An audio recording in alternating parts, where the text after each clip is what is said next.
अस्सलाम वालेकुम viewers, welcome back to my YouTube channel. आज की इस वीडियो में हम आपको बताएंगे तारिक नाम का मतलब क्या है। तारिक नाम का शुमार लड़कों के नामों में होता है। तारिक एक इस्लामी नाम है। तारिक नाम की इब्तदाई तारीख अरबी ज़ुबान से निकलती है। तारिक नाम के अफराद के लिए खुशकिस्मत नंबर 4 माना जाते हैं। माहिरीन के मुताबिक तारिक नाम के लड़के बहुत रहमदिल होते हैं।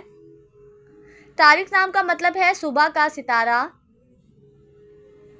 तारिक नाम के लड़कों के लिए खुशकिस्मत दिनों में जुम्मा और हफ्ते का दिन शामिल है। तारिक नाम के अफराद के लिए मुवाफिक रंगों में नीला, बनफशी और काला रंग शामिल है। तारिक नाम के अफराद के लिए मुवाफिक पत्थरों में नीलम पत्थर शामिल है।